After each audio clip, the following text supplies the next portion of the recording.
विद्युत का तापीय प्रभाव क्या है कि जब भी किसी कंडक्टर से करंट पास करता है तो वह कंडक्टर क्या होता है, गर्म हो जाता है। जब भी किसी चालक से अगर हम विद्युत को प्रवाहित करवाएंगे तो वो चालक क्या होगा, गर्म हो जाएगा। इसी को हम लोग क्या कहते हैं, विद्युत का तापीय प्रभाव या उष्मीय प्रभाव कहते हैं। जैसे ये बोर्ड बहुत देर से ऑन है, इसको अगर छुइएगा तो इसका सतह क्या होगा, गर्म होगा, क्योंकि बहुत देर से इसमें करंट क्या हो रहा है, पास हो रहा है। इलेक्ट्रिक आयरन में देख लीजिए कि हम करंट के ही मदद से इलेक्ट्रिक आयरन को क्या करते हैं, गर्म करते हैं। तो इसी को अगर विद्युत के द्वारा जो ऊष्मा उत्पन्न होता है उसी को क्या कहते हैं, विद्युत का उष्मीय प्रभाव कहते हैं, या हीटिंग इफेक्ट ऑफ करंट के नाम से जानते हैं। तो लिखिएगा, जब चालक से विद्युत प्रवाहित करता है, जब चालक से विद्युत प्रवाहित करता है तो चालक, जब चालक से विद्युत प्रवाहित करता है तो चालक गर्म हो जाता है, तो चालक गर्म हो जाता है। ऐसे प्रभाव को विद्युत का तापीय प्रभाव कहा जाता है। ऐसे प्रभाव को विद्युत का तापीय प्रभाव कहा जाता है। अब कितना हीट प्रोड्यूस होता है, इसके लिए जूल का नियम है, जूल्स लॉ, जूल का नियम। जूल साहब बताएं कि अगर किसी कंडक्टर से करंट पास करता है तो उसमें जो उत्पन्न ऊष्मा होता है, हीट प्रोड्यूस्ड जो होता है, इसका फॉर्मूला है H is equal to I square R T, जहां H किस चीज को बतला रहा है, हीट प्रोड्यूस्ड को, उत्पन्न ऊष्मा को, यह बतला रहा है उत्पन्न ऊष्मा को। I जो है यह बतला रहा है करंट को, विद्युत को। R जो है यह किस चीज को बतला रहा है, यह रेसिस्टेंस को बतला रहा है, प्रतिरोध को बतला रहा है। और T जो है यह किस चीज को बतला रहा है, टाइम को या समय को बतला रहा है। ठीक है, तो अगर H is equal to I square R T तो सबको पता रहता है। आजकल क्वेश्चन फंसा देता है एग्जाम में कि जूल्स लॉ ऑफ हीटिंग, ठीक है, कि तापन का जूल का नियम बताएं, तो लोग फंस जाता है कि भाई जूल का नियम है क्या। तो इस फॉर्मूला से हम क्या देख रहे हैं, इस फॉर्मूला से देख रहे हैं कि H जो है वो डायरेक्टली प्रोपोर्शनल समानुपाती किसके है, आई स्क्वायर के। जितना ज्यादा हम करंट पास करवाएंगे उतना ही ज्यादा हीट प्रोड्यूस होगा। आप देखते होंगे वोल्टेज कम रहता होगा तो इलेक्ट्रिक आयरन कम गर्म होता होगा, वोल्टेज ज्यादा होगा तो इलेक्ट्रिक आयरन तेजी से और ज्यादा गर्म हो जाता होगा। यानी कि जितना ज्यादा अगर करंट पास करवाएंगे उतना ही ज्यादा हीट क्या होगा, प्रोड्यूस होगा, उतना ही ज्यादा ऊष्मा उत्पन्न होगा। दूसरा देख रहे हैं कि H जो है वो डायरेक्टली प्रोपोर्शनल किसके है, आर के। जितना ज्यादा रेसिस्टेंस होगा उतना ही ज्यादा हीट प्रोड्यूस होगा। जैसे इलेक्ट्रिक आयरन में जो हम कॉइल उपयोग करते हैं, हीटिंग एलिमेंट जो उपयोग करते हैं वो नाइक्रोम का बनाते हैं। नाइक्रोम का इसलिए बनाते हैं क्योंकि उसका रेसिस्टेंस ज्यादा है। अब ज्यादा रेसिस्टेंस है तो ज्यादा हीट क्या करेगा, प्रोड्यूस करेगा। और तीसरा है कि H जो है वो डायरेक्टली प्रोपोर्शनल T के होता है, समय के होता है। जितने समय के लिए आप विद्युत प्रवाहित करवाइएगा उतना ही ज्यादा ऊष्मा उत्पन्न होगा। मान लीजिए ये बोर्ड हम लगातार 6 घंटे तक ऑन करके रखे तो बहुत ज्यादा हीट हो जाएगा। अगर हम 5 मिनट ही ऑन करके बंद कर दे तो थोड़ा ही हीट होगा। जितना समय तक विद्युत प्रवाहित करेगा उतना ही ज्यादा हीट क्या होता है, प्रोड्यूस होता है। लेकिन सवाल उठता है ये H स्क्वायर आर टी आया कहां से। तो मान लेते हैं कि इलेक्ट्रिक सर्किट है, विद्युत सर्किट है, जिसमें एक रेसिस्टर लगा हुआ है, प्रतिरोधक लगा हुआ है जिसका रेसिस्टेंस R है। इसमें बैटरी से कनेक्टेड है जिसका विभव मान लेते हैं कितना है, V है, और इससे कितना करंट पास कर रहा है, आई करंट पास कर रहा है। तो पोटेंशियल का फॉर्मूला होता है, आगे पढ़ाएंगे, V is equal to W by Q, जहां डब्ल्यू किसको बतलाता है, कार्य को, वर्क को बतलाता है, और क्यू किस चीज को बतलाता है, चार्ज को बतलाता है। तो यहाँ डब्ल्यू इज इक्वल टू क्या हो जाएगा, V इंटू क्यू हो जाएगा।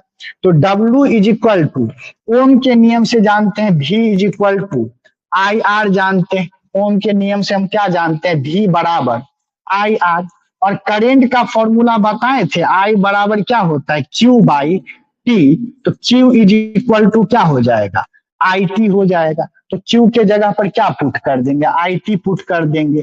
तो I R into I T, W बराबर क्या हो जाएगा, आई स्क्वायर आर टी। और यही वर्क जो है वो हीट के रूप में बाहर निकल जाता है। तो H इज इक्वल टू क्या हो जाएगा, आई स्क्वायर आर टी हो जाएगा। तो सीधे हम लोग याद कर लेते हैं H equal to I square R T, लेकिन कैसे आया, उम्मीद करते हैं समझ गए हम।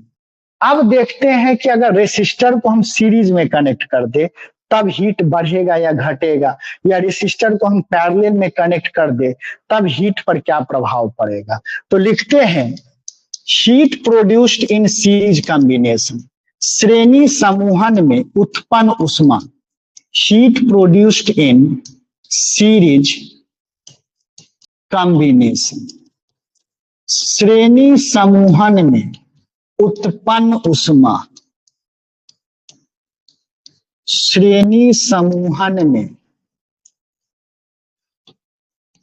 उत्पन्न उष्मा। ठीक है, मानते हैं कि दो रेसिस्टर लेते हैं, एक का रेसिस्टेंस आर है और दूसरे का भी रेसिस्टेंस क्या मान लेते हैं, आर मान लेते हैं। तो मानते हैं सीरीज कॉम्बिनेशन में जो हीट प्रोड्यूस हुआ इसको H डैश से सूचित करते हैं। तो H dash is equal to I square R equivalent into T ले लेते हैं। आर इक्विवेलेंट मतलब हम टोटल रेसिस्टेंस इस दोनों का लेते हैं। तो हम लोग क्या जानते हैं, आर इक्विवेलेंट बराबर फॉर्मूला सीरीज कॉम्बिनेशन में क्या होता है, R one plus R two. तो आर इक्विवेलेंट बराबर क्या हो जाएगा, आर प्लस आर, यानी कि आर इक्विवेलेंट का कितना निकल गया वैल्यू, 2R निकल गया। तो यहाँ पर क्या लिखेंगे, H dash is equal to I square into 2R into क्या हो जाएगा T। इस आर इक्विवेलेंट का वैल्यू कितना निकला, 2R। तो H dash is equal to, यहाँ पर क्या होगा, 2 को अलग कर लेते हैं तो 2 into I square R T हो जाएगा, यानी कि H dash is equal to 2 into, और आई स्क्वायर आर टी को क्या लिखते हैं, H लिखते हैं। यानी इससे क्या निष्कर्ष निकला कि जितना नॉर्मल हीट प्रोड्यूस होगा उसका लगभग डबल जो है सीरीज में क्या होगा, प्रोड्यूस होगा। अगर हम 2 रेसिस्टर लेते हैं, 3 लेंगे तो ट्रिपल हो जाएगा। यानी कि सिंपल याद रखेंगे कि सीरीज कॉम्बिनेशन में हीट प्रोड्यूस्ड बढ़ जाता है, जितना आप सामान्य हीट उत्पन्न होगा उससे ज्यादा आपको सीरीज में आने पर क्या होता है, हीट प्रोड्यूस्ड होता है। इसलिए देखिएगा सीरीज में आने पर शॉर्ट सर्किट लगने का खतरा ज्यादा होता है। क्यों होता है, क्योंकि हम लोग जनरली पतले तार से वायरिंग करवा लेते हैं। तो जब सीरीज में आता है तो हीट ज्यादा प्रोड्यूस होगा, तार पिघल जाता है, 2 तार आपस में सटेगा तो क्या होता है, शॉर्ट सर्किट लग जाता है। इसलिए देखिएगा बहुत सारा अब हीट इंसुलेटेड वायर का भी कंसेप्ट आ गया। अब लिखते हैं heat produced in parallel combination, heat produced in parallel combination, समानांतर समूहन में उत्पन्न उष्मा।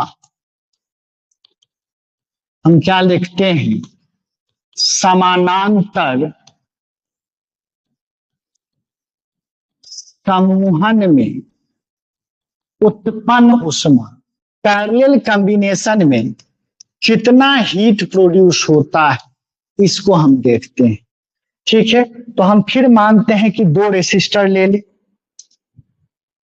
एक रेसिस्टर ये ले ले और दूसरा रेसिस्टर ये ले लेते हैं। एक का रेसिस्टेंस R, दूसरे का रेसिस्टेंस R। बाबू देखिए तो पहले R इक्विवेलेंट का ही वैल्यू निकाल ले। 1 by R equivalent is equal to क्या हो जाएगा, 1 by R plus 1 by are.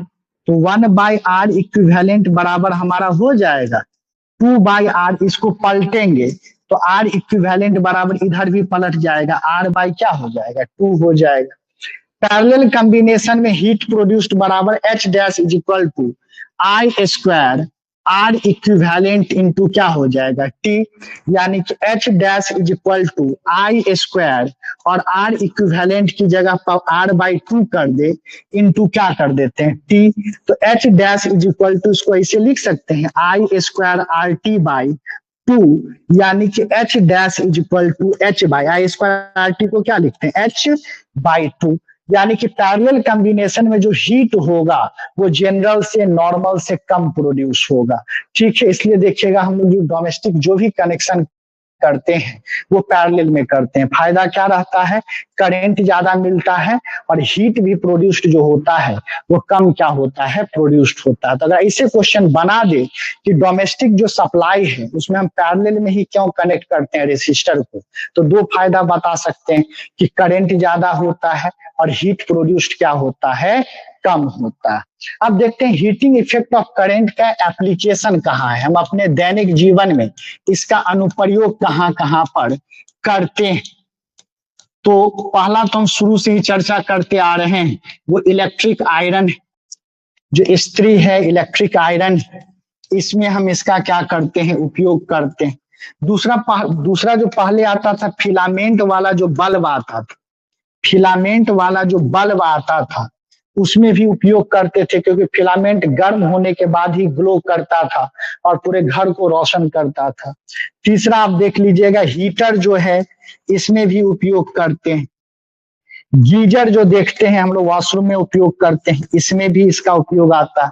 अगर जिनके पास कम पैसा है तो पानी गर्म करने के लिए रॉड लाते हैं खरीद के 300-400 में, बाल्टी में डुबा देते हैं पानी गर्म करने के लिए, उसको इमर्शन रॉड कहते हैं।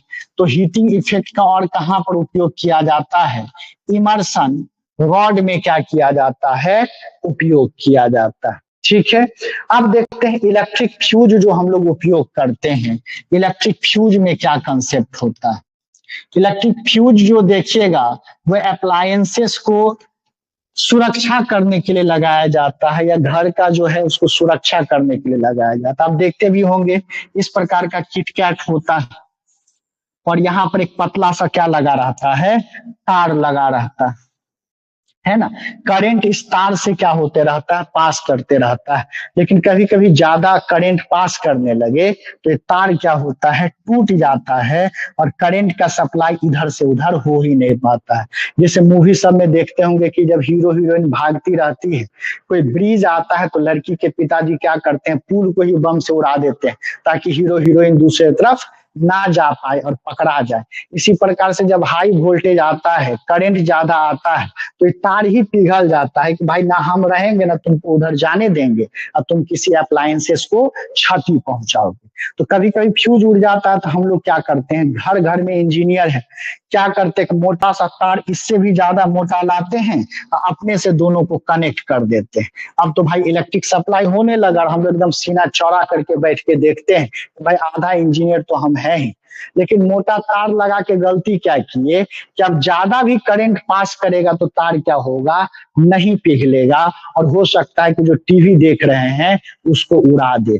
इसलिए पूछा जाता है जो फ्यूज वायर होता है इसका कौन कौन सा प्रॉपर्टी होना चाहिए, तो पहला तो प्रॉपर्टी होना चाहिए लो मेल्टिंग पॉइंट, गलनांक कम होना चाहिए, क्योंकि गलनांक कम होगा तो तुरंत पिघल जाएगा। थोड़ा भी वोल्टेज ज्यादा होगा क्षमता से तो क्या होगा पिघल जाएगा, इलेक्ट्रिक सप्लाई को कम कर देगा। कम गलनांक होना चाहिए। और दूसरा क्या होना चाहिए भाई, तो रेसिस्टेंस ज्यादा होना चाहिए ताकि हीट ज्यादा प्रोड्यूस होगा तभी तो पिघलेगा। अगर हीट ही प्रोड्यूस नहीं होगा तो कहां से पिघलेगा। तो हाई रेसिस्टेंस होना चाहिए, उच्च प्रतिरोध होना चाहिए। तो ये हमारा क्या हो गया, हीटिंग इफेक्ट खत्म हो गया। कल हम लोग चर्चा करेंगे इलेक्ट्रिक पावर के बारे में। बाबू पढ़ाई अच्छी लगे तो जो भी दोस्त मित्र हैं आपके सर्कल में उनको जरूर बतलाएं और रोमा क्लासेस के बारे में बहुत बहुत शुक्रिया। थैंक यू आप सभी का।